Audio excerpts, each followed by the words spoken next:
Blog Talk Radio. Boa noite, meus amigos.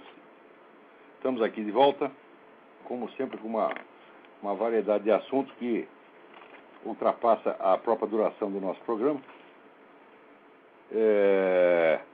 Vou começar aqui com uma carta do Antônio Carlos de Oliveira, que me diz o seguinte: sempre que posso, acompanho com sincero interesse o seu talk show das segundas-feiras. Por isso, gostaria que o senhor me respondesse o seguinte: se a mentalidade conservadora baseada no protestantismo foi a ideologia que fermentou as cabeças dos primeiros pais da América e assim formou as bases para a implementação prática que levou os Estados Unidos à condição de país mais próspero e livre do planeta, como, portanto, poderíamos fundar essas mesmas bases no Brasil se este país não possui a requerida e necessária tradição protestante para poder incutir aqui uma mentalidade conservadora? Me parece claro que o catolicismo não é lá muito bom de capitalismo nem de liberdade. As tiranias prosperam com mais facilidade em países de tradição católica. Antônio Carlos, essa informação não é totalmente verdadeira. As três piores tiranias conhecidas no século XX, que foram o nazismo, o comunismo soviético e o comunismo chinês, nenhuma das três foi um país católico. Tá certo? A Alemanha é um país protestante, maioria protestante. Os católicos foram tremendamente perseguidos lá, e o preconceito católico, anticatólico na Alemanha era tão grande, antes disso, desde do século XIX, que um sujeito católico que tentasse seguir carreira universitária, ele não conseguia, era barrado logo no começo. Deve conhecer a história de Martin Heidegger. Martin Heidegger é de uma família católica, mas quando ele entrou na carreira universitária, mais que depressa ele teve que sair para a igreja protestante, senão não subia na vida, né? A Rússia é de tradição ortodoxa, que está rompida com a igreja católica desde o século VIII.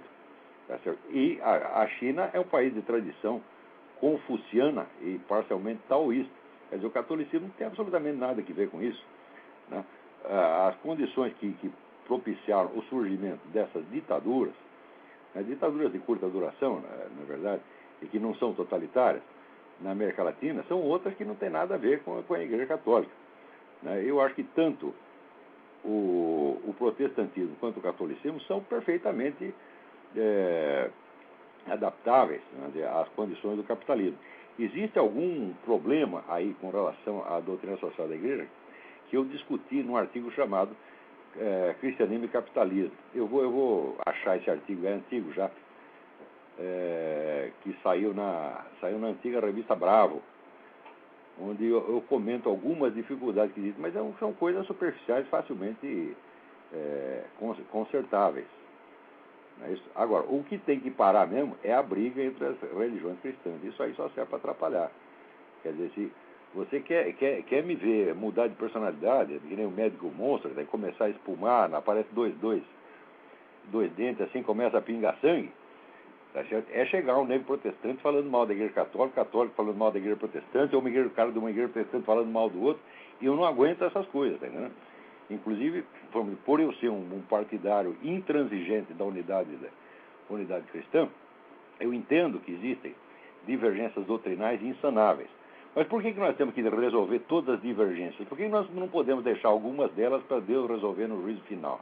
Por que nós temos que entender tudo e ser capaz de responder todas as perguntas? Por que nós não somos capazes de conviver com pessoas que nós não entendemos? Não é isso? Né? Se eu fosse esperar entender minha mulher e meus filhos, tá entendendo? Eles nem poderiam viver aqui. No entanto, eu estou com eles aí faz não sei quantos anos, nunca entendi nada e, né, os amo, tenho um mau amor por eles e nos damos perfeitamente bem. Acho que eles também não entendem uma palavra do que eu digo, mas não tem importância. Uma vez eu escrevi no jornal judaico, lá de Curitiba, né, o jornal da minha amiga Sheila Firglas, explicando qual deveria ser, no meu entender, a atitude entre os judeus e os cristãos, que é, vamos dizer, uns admitirem que não entendem direito o que os outros estão fazendo e uns orarem para que Deus aceite a prece dos outros como foi feito, tá certo? Como ela está sendo feita, né? Porque existe, inclusive, uma famosa bula, eu acho que do Papa Bonifácio VIII, um negócio muito antigo, em que ele ordena aos cristãos que deixem os judeus viverem no seu canto, em paz, conforme as suas tradições milenares e não interferir na vida deles. Ora, se isso vale para os judeus, vale muito mais ainda entre as próprias igrejas cristãs. Quer dizer, deixa outra em paz, ore pelos seus irmãos, tá certo? Se eles tiverem errado em alguma coisa, ora, meu Deus do céu, eu não acredito que ninguém vai para o inferno por ter um pequeno equívoco doutrinal, tá certo? O que importa, só o que salva não é doutrina, o que salva é nosso Senhor Jesus Cristo, tá certo? E, portanto, é isso aí que interessa. Você não precisa acertar todos. O problema é o seguinte: a encrenca surge quando você quer resolvê-la. Né? O mundo seria muito melhor se não tivesse tanta gente querendo melhorá-lo. Né? E as relações entre as igrejas cristãs é a mesma coisa. Por que você tem que acertar todas as suas divergências? Deixa a divergência lá, fala, eu não entendo direito o que ele está fazendo. Né? E ore por ele para que Deus aceite o sacrifício dele e o conduza à vida eterna e que dê tudo certo. E peço para ele orar para você também. Como é que você vai saber? Você, se é protestante, vai que você vai para o céu por causa da prece que um católico fez para você ou que um judeu fez para você. Você vai passar mal vexame. Vai para o céu, vai passar vexame. Muito bem, então vamos lá. Aqui, o Marcelo Soares escreve o seguinte: você já escreveu há algum tempo sobre a guerra assimétrica, dizendo que um lado utiliza todos os meios possíveis e impossíveis para derrotar o inimigo, enquanto o outro lado utiliza os meios convencionais para fazer a mesma coisa. Esse lado acaba perdendo e não sabe o porquê. A luta entre os esquerdistas e os conservadores não seria uma luta assimétrica? Ou seja, o que você quer dizer é o seguinte, é que essa técnica da guerra assimétrica ela não se aplica somente, vamos dizer, ao campo geopolítico militar, mas também à luta ideológica. E a resposta à sua pergunta é sim. Porque você vê que o pessoal da esquerda, eles usam todos os recursos para destruir o adversário. Tá certo? Destruí-lo, em primeiro lugar, socialmente, politicamente e até economicamente. Tá certo? Ao passo que o pessoal conservador quer manter tudo no nível de uma disputa ideológica, de uma discussão ideológica educadíssima.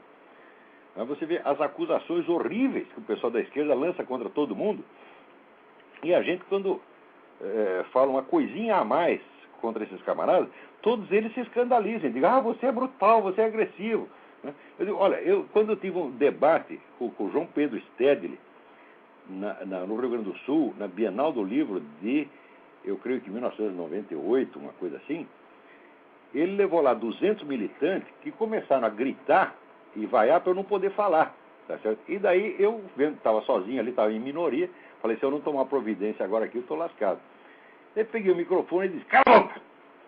Eles todos calaram a boca, ficaram assustadinhos, e daí começaram a reclamar, o senhor é muito agressivo. Eu sou agressivo, porque tem 200 negros gritando para tapar a minha boca. Eu reajo agressivo, sou eu? Ora, vamos para a puta que os pariu. Quer dizer, a gente tem que aprender o seguinte, primeiro, esquerdista não presta. Esquerdista é mentiroso, todos eles, sem exceção, é mentiroso, astuto, malicioso e está profundamente imbuído da convicção de que ele tem o direito e o dever de usar todos os recursos lícitos e ilícitos. Tá certo?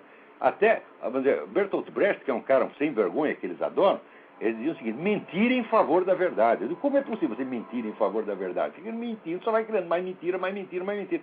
Para eles, a mentira é uma coisa natural, é um estado natural. Tão natural que eles acabam, na maior parte dos casos, se persuadindo da mentira. Quando começa, eles sabem que é mentira. Dali 2 meses já esqueceram, passaram a acreditar naquela porcaria. Eles fazem isso o tempo todo. Agora, querem vestir no adversário a camisa de força da polidez, da boa educação, como é que se diz, debate educado, etc, etc. Ora, vão à merda, a gente tem que parar com isso, tá certo? Eu acho que a gente sempre tem que revidar o golpe, não usar golpe baixo, mas usar o golpe forte. Quer dizer, se o sujeito usa mentira contra você, mentira e astúcia, você não vai usar mentira e astúcia contra ele. Você vai desmascarar a mentira e chamar o cara de criminoso, de canalha, de filho da puta, tá entendendo? Vai desmascarar o sujeito e pisar na reputação do cara, tá entendendo? Que nem eu fiz com esse, sem vergonha, desse Quartinho de Moraes, que saiu se gabando, né, na plateia da PUC, lá para se fazer de heróizinho da guerrilha, chega lá e se gaba de que foi condenado por causa da morte do capitão Chandler. Né? Daí eu divulgo isso, digo, ele foi condenado por isso, portanto é assassino, daí ele, são calúnias! Ora, porra! Quer dizer, a sua mentira na sua boca, tá certo? É glória para você.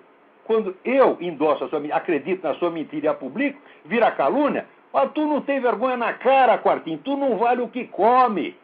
Tá, é assim que a gente tem que fazer. Agora, como é que eu posso responder educadamente a uma safadeza dessa? Isso porque isso é perversidade. Isso não é nem sequer mentira comum, é perversidade. A gente não pode tratar bem essas pessoas de maneira alguma, senão elas jamais vão perceber a gravidade do que estão fazendo. Tem alguém aí na linha, vamos ver. Alô? Olá, Olavo. Quem está falando? Eu sou Marcelo Rache. Oi, Marcelo, tudo bem? Rio Grande do Sul. Tudo certinho aqui, vamos lá. Eu gostaria Seja rápido, que nós temos pouco tempo. Certo. Che, em Coqueiros, tem uma marcha do MST rumo a Coqueiros, e os caras estão explodindo tratores da fazenda. É guerrilha. Eles estão destruindo os tratores? Sim, saiu no jornal, no Zero Hora, que apareceram 2 bombas que explodiram os tratores, cada um de R$100.000, e os ruralistas estão tentando barrar o avanço do MST frente à fazenda Coqueiros, e a Brigada Militar está ali no meio, mas está só para evitar uma matança. Eles não estão ali para... Você está ilustrando a carta que chegou do seu xará, Marcelo Soares, sobre a guerra assimétrica. Esse pessoal usa todos os recursos, eles acreditam que eles têm todos os direitos. Então como é que a gente vai responder educadamente a uma coisa dessa? Tem que levar esses filhos das putas para a cadeia, eles têm que ser punidos pelo que estão fazendo. Eles não têm direito a mais que os outros. Porque se eu um dia me emputecer e sair lá e falar isso, botar uma bomba no carro do João Pedro Stedler, o que ele vai achar? Vai achar bonito? Não, ele vai chamar a polícia para me prender. É exatamente o que tem que fazer com esses caras. Tá, vamos falar de um fato passado. A invasão da Aracruz Celulose.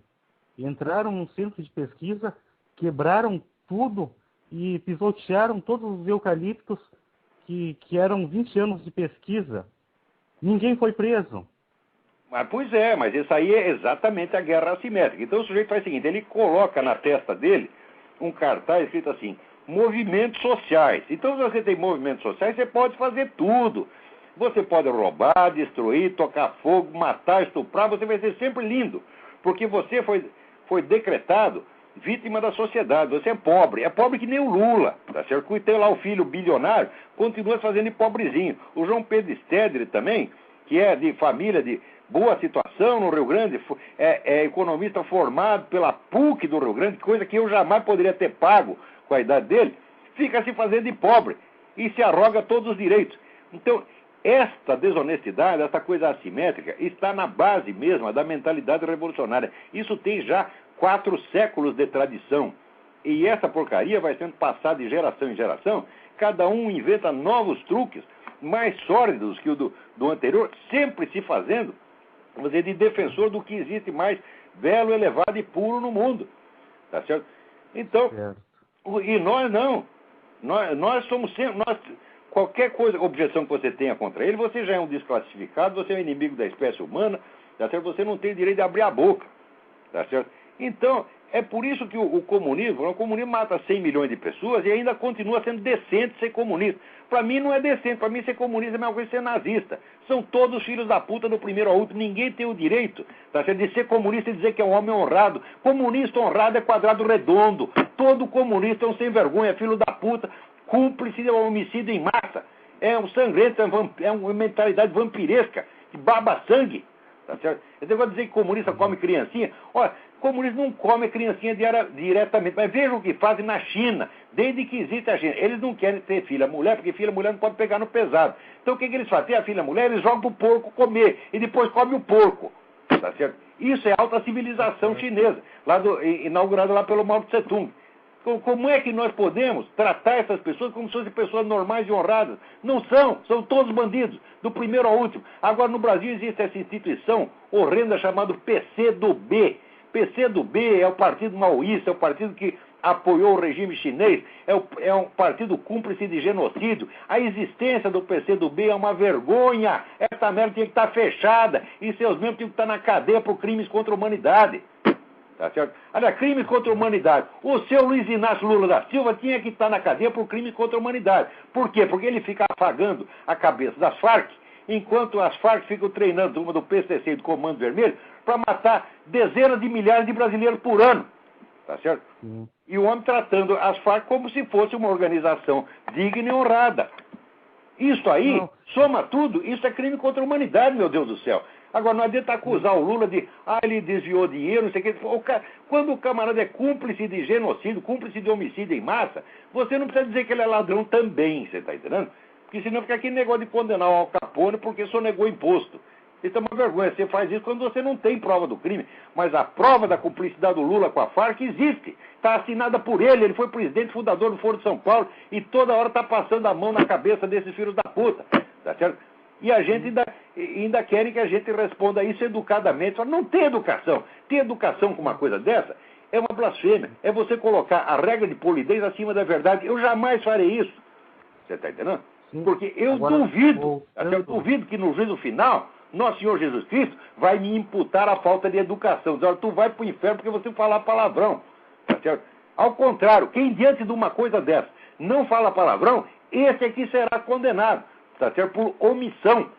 Porque a gente tem que falar das coisas no tom que a gravidade delas exige.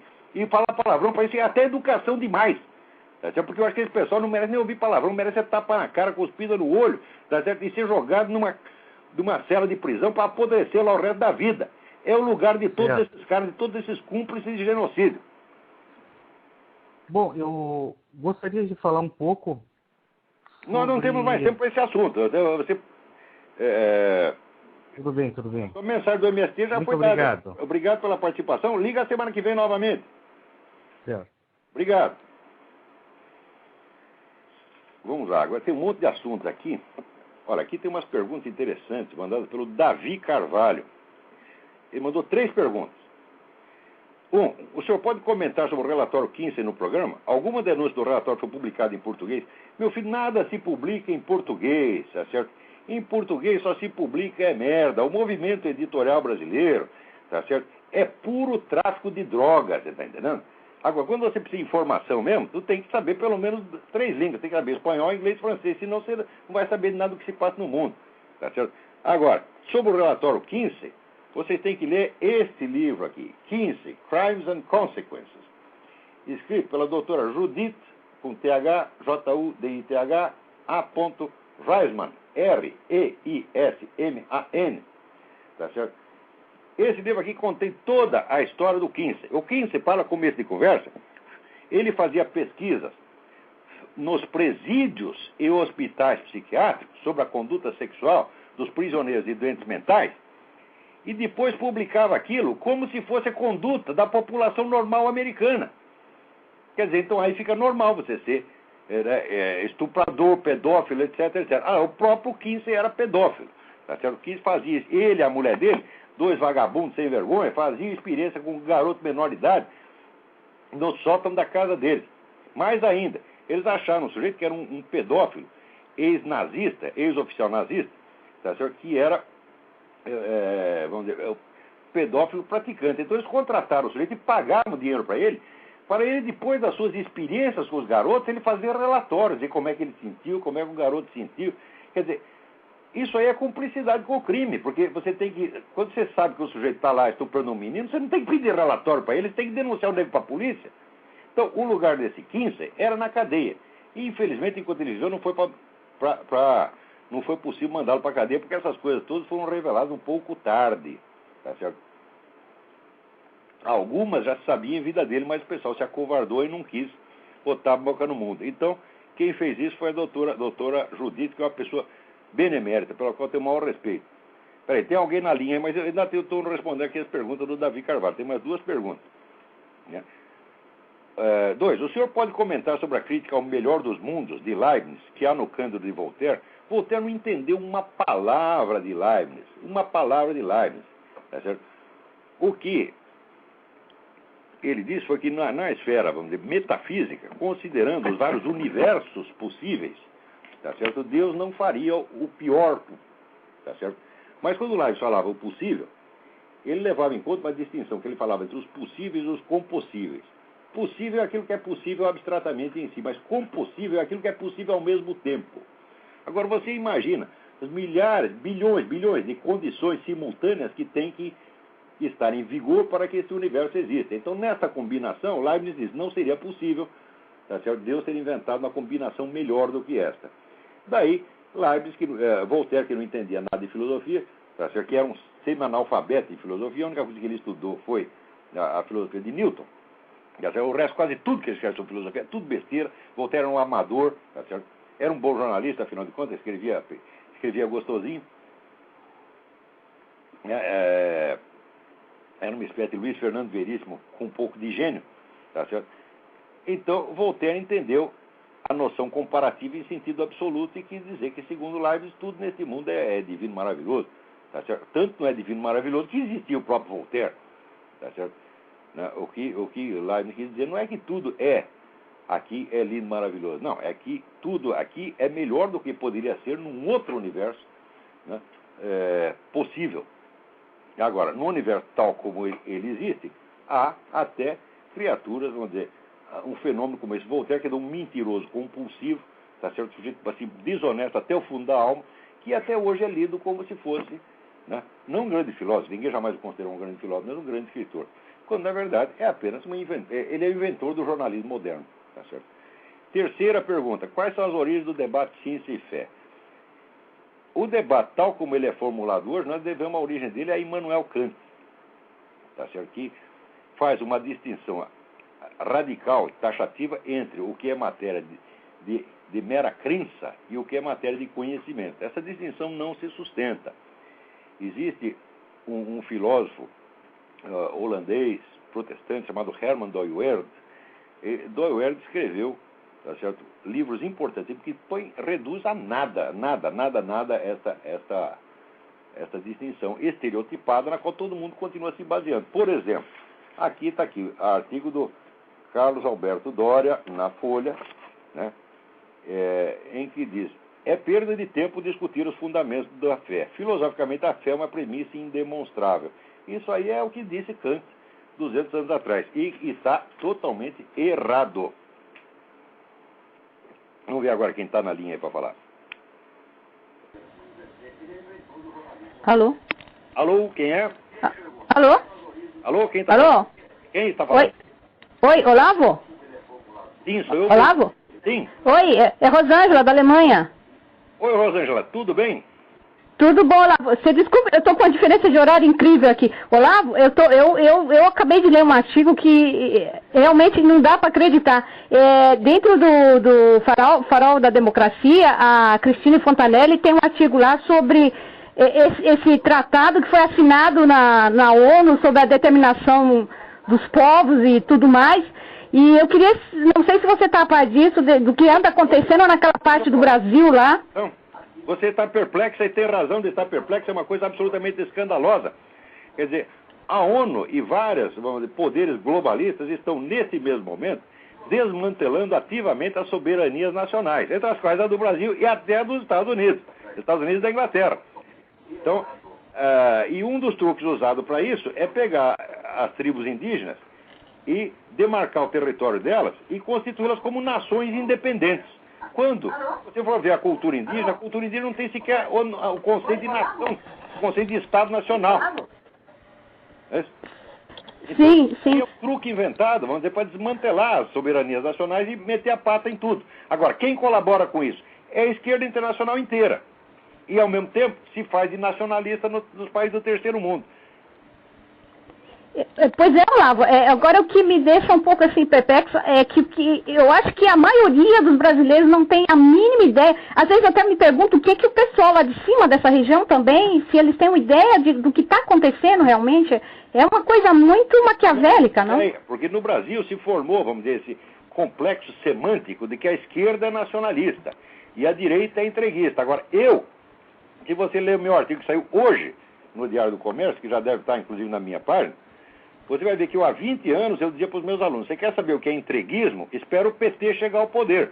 Por quê? Porque eu conheço essas conexões que essa turma da esquerda brasileira tem com esses grupos globalistas, Rockefeller, etc., e com o pessoal da ONU. E sei que todo esse desmantelamento das soberanias nacionais está planejado há mais de 60 anos. Isso está em livros que foram publicados, não é uma coisa secreta, é apenas discreta. Eles não precisam nem esconder nada, porque sabe que, em geral, as pessoas têm informação deficiente e se a coisa não é gritada todo dia na mídia, não entra na cabeça delas. Então pode até publicar um livrinho, outro, um artiguinho, outro, que eles nem ligam. Mas ele já está tramado há mais de 60 anos e agora está sendo posto em execução com a ajuda do governo petista, exatamente como eu previ. Realmente, Olavo, na grande mídia não se lê nada, não se fala nada, parece que nem existe. É incrível mesmo. Aí na Europa, na Inglaterra, você vê que o governo inglês transferiu para organismos internacionais uma parcela da administração da segurança nacional britânica e foi feita uma pesquisa, 80% dos súditos da rainha não sabiam de nada a respeito. Agora, se o inglês ignora, você imagina o brasileiro. A ignorância do brasileiro não é de 80%, é de 101%. Quer dizer, todos ignoram e ainda acrescentam espalham um pouco de ignorância pelo mundo. Ninguém está sabendo de coisa nenhuma. Agora, nós que estudamos, que temos acesso à informação, nós temos a obrigação de denunciar isso insistentemente. E não fazer com boa educação, não. Tem que pegar esses caras da ONU e dizer, vocês são todos uns filhos da puta, vigaristas, canalhas. Vocês estão destruindo a soberania nacional e ainda pagando gente para se fazer de nacionalista. É uma coisa horrível isso aí. Agora, tem gente que é militar. Tem militar brasileiro que é nacionalista, patriota, e ele acha que o problema é o governo americano. Então ele se defende do governo americano e por trás vem a turma da ONU, que também está contra o governo americano e vai tomando tudo. Então tem até militar sendo feito de trouxa. Então o alerta é muito bem-vindo, Rosângela. Tá ok. Olavo, muito obrigado pela sua atenção e mais uma vez parabéns aí pelo seu programa, tá bom? Teus anjos te protejam, você é uma pessoa, você está ajudando muito o Brasil, viu? Muito obrigado, tá? Um abraço. Sejam você também. Muito obrigado, Rosângela. Tchau. Tem mais outro aí? Espera. Vamos lá. Peraí, antes deixa eu dar uma informação. Desligou. Muito bem, deixa eu dar aqui uma informação. Alô? Alô? Quem está na linha? É André, de São Carlos, São Paulo. André, tudo bem? Tudo bem, Olavo? Eu ia fazer a pergunta justamente quem que era o chefe dessa coisa toda, você acabou respondendo nessa pergunta agora, né? Ah, sim. Os interesses aí da Fundação Rockefeller e outros aí, né? Pois é, tudo isso é uma imensa sacanagem. Isso não se... Vamos ver... no Brasil existe televisão, rádio, jornal, tudo só para esconder. Né? Antigamente tinha um jornalista famoso no Brasil chamado Gondim da Fonseca, que ele dizia o seguinte: o jornal ganha pela notícia que não publica. Mas isso antigamente era uma exceção, era um exagero, uma figura de retórica que ele usou. Mas hoje, isso é 100% verdade. Quer dizer, o pessoal consegue esconder durante 16 anos uma coisa do tamanho do Foro de São Paulo, como é que não vai esconder essa coisa da ONU também, das repúblicas indígenas e essa destruição da nossa soberania? Estão escondendo tudo. Agora, aí que eu penso, cadê aí o seu Otávio Frias, seu Marinho, né? Quer dizer, como é que a gente permite que esse pessoal ganhe rios de dinheiro com mídia para nos enganar?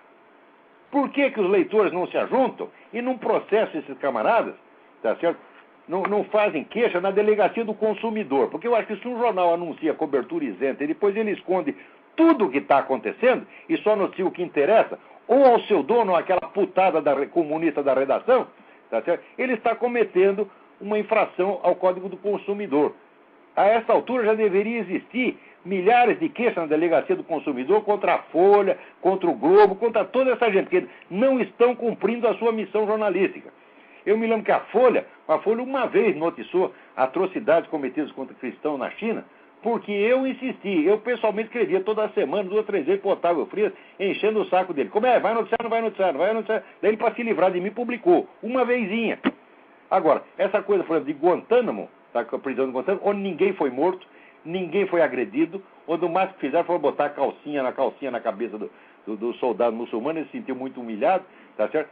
Guantánamo saia todo dia, horrores em Guantánamo, horrores em Guantánamo. Como horrores? Quer dizer, eu cheguei a mandar para o Otávio Frias foto da mulher que tentou escapar da China pela fronteira e cortar os 2 pés da velha, tá certo? Isso não escandaliza eles. Agora, porque botou a calcinha na cabeça do muçulmano, está todo mundo se fazendo de coitado. Então, é para isso que existe essa merda chamada mídia no Brasil. Não é mídia, é mídia. Né? Como é que permite uma coisa dessa? Vocês são leitores, vocês pagam por essas coisas, anunciantes, como é que tolera uma coisa dessa? Todo mundo já para a delegacia do consumidor, porra. Agora, Olavo, o que eu queria perguntar é o seguinte. Diga. Tudo isso, embora eu não me considere católico hoje, lembra muito o próprio Apocalipse, né? Que é o governo central, o governo mundial, a globalização, tudo virando uma coisa que só compra quem tem a marca da besta e tudo mais. Você acha que de repente tem alguma coisa a ver com isso? Você sendo católico? Não tem a menor dúvida. Nessa altura nós já estamos tudo numerado e carimbado. Ah, é? Né? Só falta botar o chip. Você vê, o controle que o Estado moderno tem, e hoje que já tem em escala mundial sobre a vida do cidadão, é uma coisa monstruosa que nunca poderia ter sido aceita. Você sabe que uma das causas da Revolução Francesa foi que o rei queria instaurar imposto de renda. Todo mundo ficou chocado com a ideia de que o governo controlasse a sua vida econômica. E hoje a gente aceita isso como se fosse a coisa mais normal do mundo. Eles controlam tudo. Agora querem controlar até o vocabulário, as palavras que você pode falar, as palavras que você não pode falar. Querem controlar o que você gosta e o que você não gosta. Agora você vai ser obrigado a gostar do homossexualismo. Se tu não gosta, eu trato de esconder. Né? Então, nós estamos aceitando tudo isso. Agora, se pode fumar, se não pode fumar, o que pode comer, o que não pode comer. Outro dia, num artigo meu, eu dei a lista do monte de produto que na Inglaterra foi proibido de anunciar. Você não pode, tem os doces que você não pode anunciar porque vai engordar as criancinhas. Mas o que é isso, porra? Quer dizer, você não tem o direito mais de escolher comida que você dá para o seu filho? Tem que ser chega um fiscal do governo? Quer dizer, isso parte do princípio que todos os cidadãos são desonestos e indignos de confiança.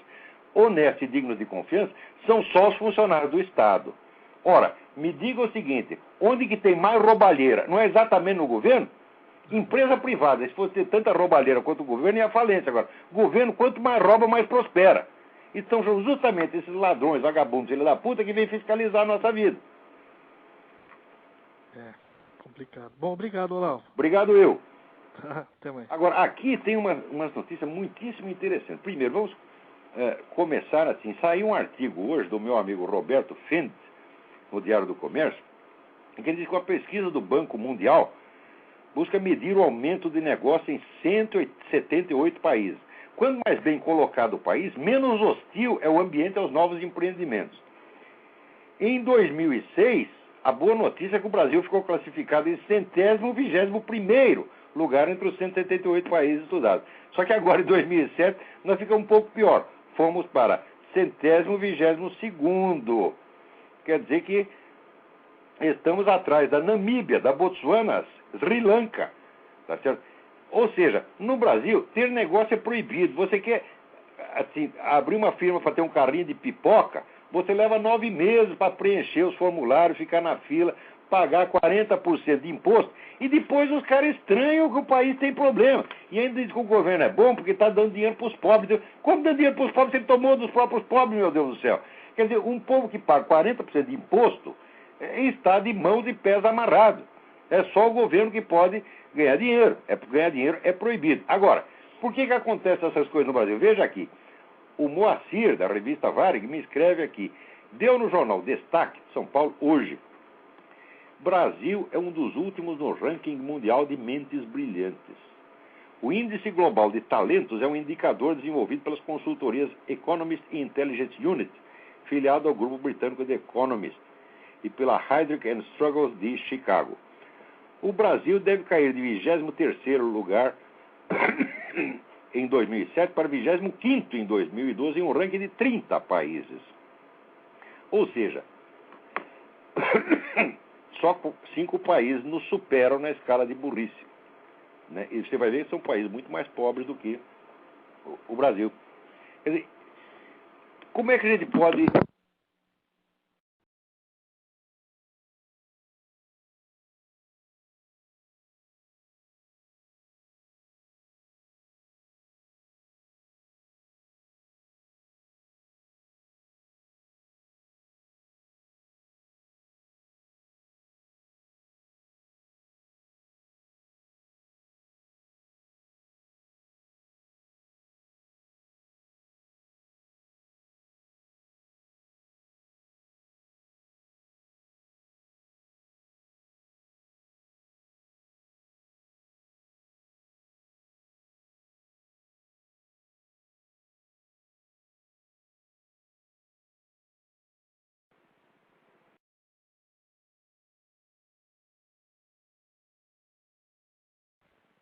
Então, estamos voltando ao ar, aí houve um problema.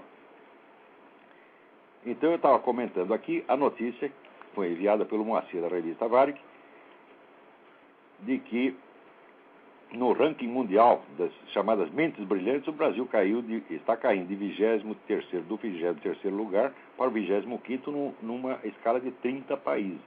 Quer dizer, nós estamos vencendo no campeonato de burrice. Tá certo? Então, como é que se faz para estrangular a mente de um país? Como é que se faz para estupidificar um povo? É muito simples. Você impede o acesso às notícias fundamentais sobre aquilo que está acontecendo.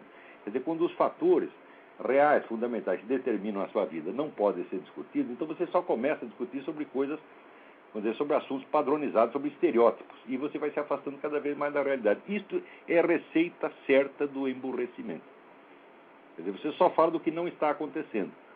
Tá certo? Então, quando você lê os jornais brasileiros, ouve notícias na TV, ou vê até os debates acadêmicos, você vê que nada, por exemplo, não se fala de Foro de São Paulo, tá certo? Não se fala do parque, não se fala vamos dizer, da cumplicidade entre o governo e as organizações criminosas que estão matando brasileiros. Você não pode falar da realidade. Então, só pode falar do quê? Há debates educadíssimos no Congresso ou assuntos de economia e administração. Em suma, é só coisa superficial. Põe 20 anos desse sistema, você vai ver como a inteligência nacional cai. Quem está na linha aí? Alô? Alô? Olavo. Sim. Olavo. É o Flávio. Tudo bem, Flávio? Tudo bem.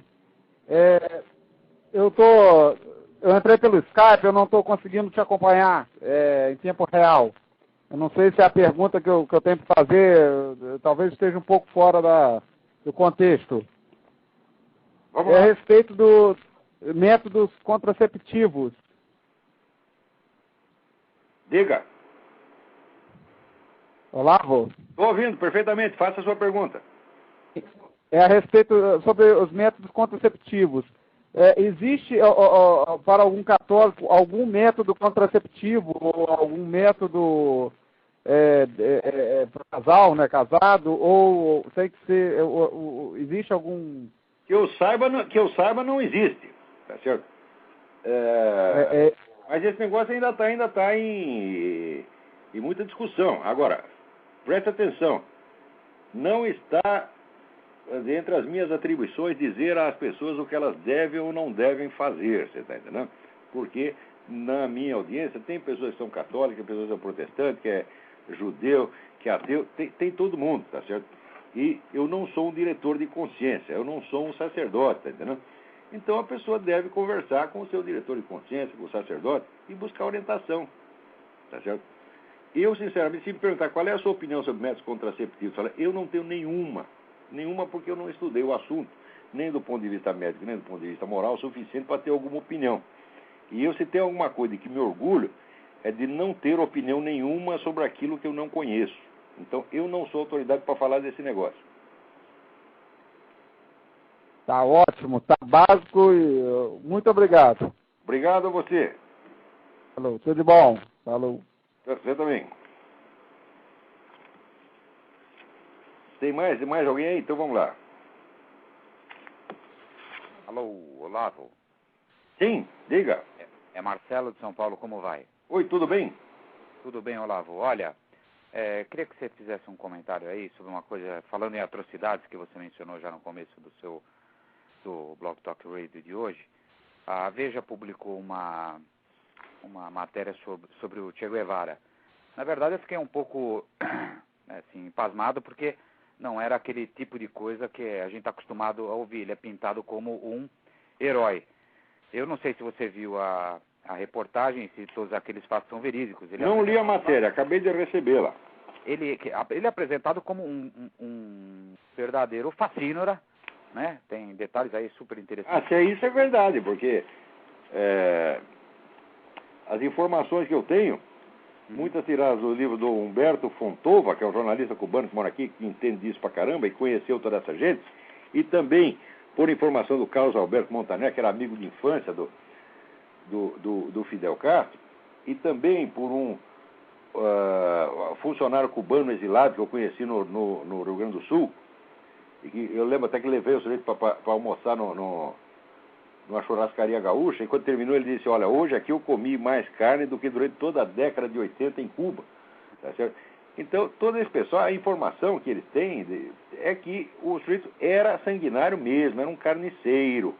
Tá certo? E não é que ele era bonzinho e depois ficou mal. A não ser que você acredite nessa merda, esse diário da motocicleta. Tá, né? Então, a gente inventou lá um Che Guevara bonzinho, né? E depois, quando a gente vê a obra realizada pelo sujeito que mandou, vamos dizer, assassinar milhares de pessoas e gostava de executar os assassinatos pessoalmente, não é que ele mandava matar, ele ia lá e matava pessoalmente, né? E que, ao mesmo tempo, era um sujeito covarde, um sujeito inepto. Você vê, uma vez, houve lá um pseudo-ataque a Cuba, que vocês botaram um barquinho com um gravador, simulando tiro, né? E o Che Guevara, que estava ali no comando da tropa, mandou todo mundo atacar o barquinho, né? E lutando contra o barquinho, o Che Guevara conseguiu se machucar. Ele acertou um tiro na própria mão. Ele era uma besta quadrada, tá certo? Depois, né, onde quer que se meteu, levou um cacete. Ele, como ministro da Economia, foi um desastre, tá certo? Como guerrilheiro, foi sempre um perdedor. Perdeu para o exército da Bolívia, meu filho. Você pensa que o exército da Bolívia é o quê? Que é o exército dos Estados Unidos? Que é o exército da União Soviética? Não, era o exército da Bolívia. Era o mais pobre que tinha na América Latina, tá certo? E deu um cacete nesse desgraçado. Quer dizer, esse homem não valia nada. Era assassino, sanguinário, covarde, incompetente, tá certo? E é por isso mesmo que a juventude gosta dele, porque essa juventude toda é assim. Isso é um bando de covarde. Ajuda 2.000 desses vagabundos, eu sei porque eu já tenho prática disso. Se ajunta uma assembleia desses estudantes que estão tudo valentes, manda o nego calar a boca, eles calam a boca, eles abaixam a cabeça, é tudo um bando de covarde. Essa pessoa não presta. O esquerdismo é o cultivo do que existe de pior no coração humano, de pior na alma humana. É o cultivo do ressentimento, da inveja, da covardia, da malícia, da mentira. Isso tem que ser erradicado do mundo, nós temos que acabar com isso. A mentalidade revolucionária é o grande mal do mundo, ela tem que ser erradicada. O mundo pode existir sem ela, porque existiu, durante a história humana inteira existiu sem ela. Isso começa por volta do século XVI, XVII e vai crescendo. Tá certo? O que é a mentalidade revolucionária? É muito simples. É o sujeito que acha que ele é capaz de trazer um futuro melhor para a humanidade. Então, em nome desse futuro, ele já acha que ele é portador das virtudes do futuro e, como tal, ele está autorizado a fazer o que ele quiser. Qualquer pessoa que pensa assim é criminoso, por definição. Por quê? Eu, por exemplo, eu não acho que eu tenho mais direito que os outros. Mas o direito para mim tem que ser igual a qualquer um. Eu posso ter ideia mais maravilhosa. Tá? A minha ideia, se eu achar que a minha ideia é maravilhosa, isso não me autoriza a fazer o mal em nome dela e chamar o mal de bem como esse pessoal faz. Quer dizer, qualquer nego que chega falando do mundo melhor e já estragando o mundo a partir de já em nome do mundo melhor, é um criminoso, um filho da puta, um canalha, e não podemos dar ouvido a essa gente. Tem que mandar calar a boca, na mais educada das hipóteses, mandar calar a boca, burro, tá certo? Não quero mais saber das suas ideias, pega o seu mundo melhor, enfia naquele lugar, tá certo? Esse mundo aqui é o mundo que foi feito por Deus, nós não conseguimos jamais administrar o mundo como um todo, nós só conseguimos tratar de problemas pequenos. Então você pega o seu maravilhoso projeto mundial, enfia naquele lugar, e a gente vai tratar aqui de resolver os problemas na escala modesta que nós somos capazes de lidar. Tá certo? Então, o Che Guevara é uma espécie de símbolo, resumo de tudo que não presta na mentalidade revolucionária. Olavo, a que é que você atribui essa mudança de rumo que a gente tem assistido com relação, por exemplo, a eu diria um ou outro veículo de comunicação no Brasil, como é o caso da Veja.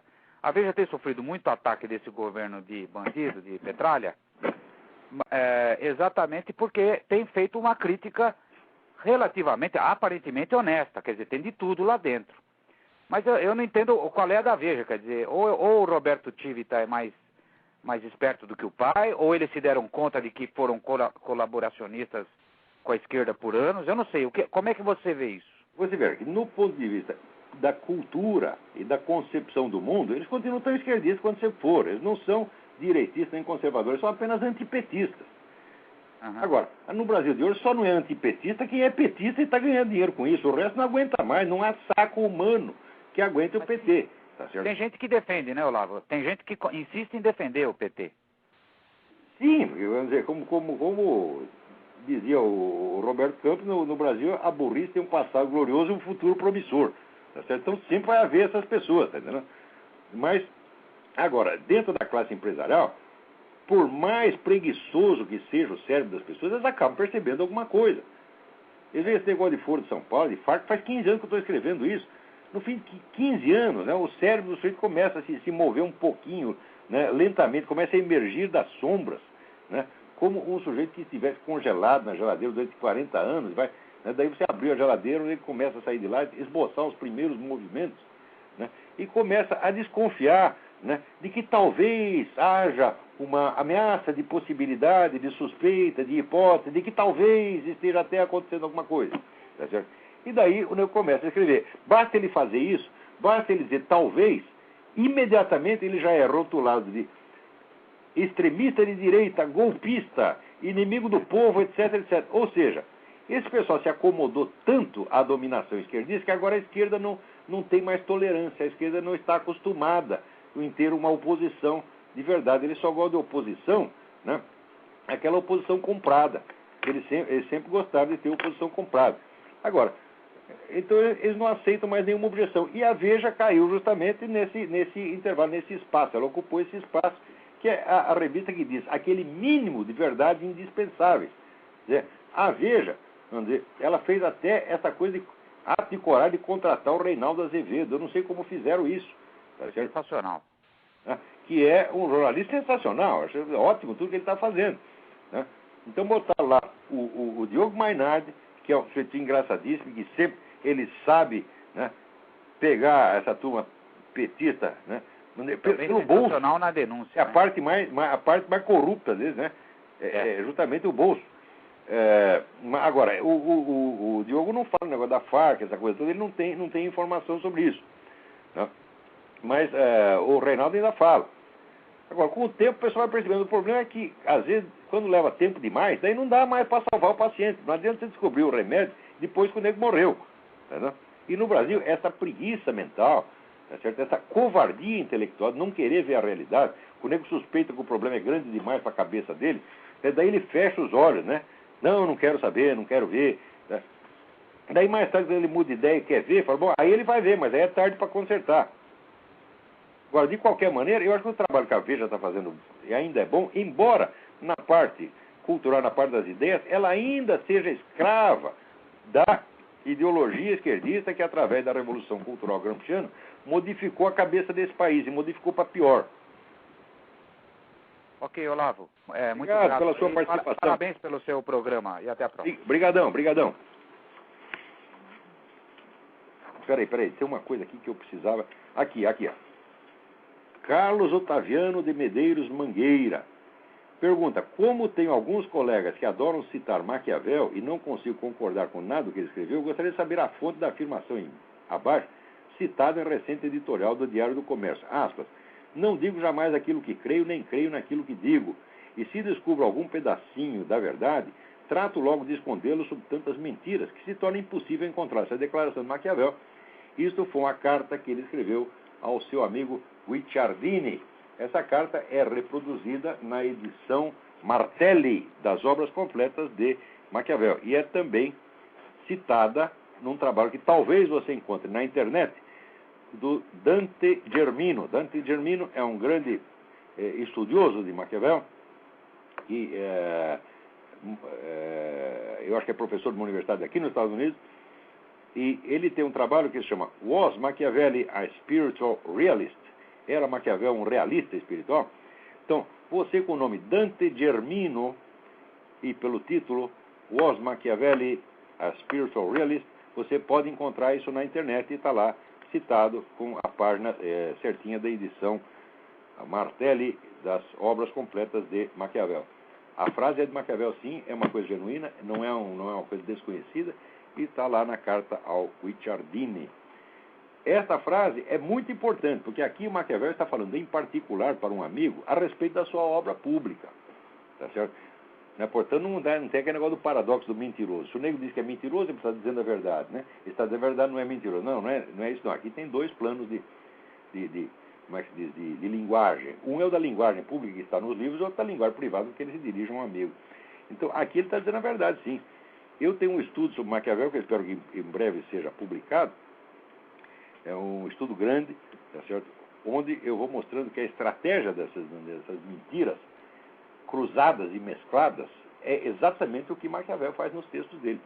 Tanto que todas as pessoas que são admiradores de Maquiavel acham que entendem, eles não entendem nada. Quando a gente está achando lindo aquilo, está sendo feito de trouxa. Tá certo? E espero que o meu trabalho demonstre isso aí com detalhes. Quem está na linha? Olavo. Sim. Luiz Guilherme, do Rio de Janeiro. Luiz Guilherme, tudo bem? Vai rapidinho que nós temos 5 minutos. Sim, Olavo. Eu estou aqui com a reportagem da Veja, que foi comentário, e realmente o senhor tem razão, porque tem uma parte da reportagem que diz o seguinte: 40 anos depois, apesar da ruína total do socialismo, ou seja, isso é uma mentira.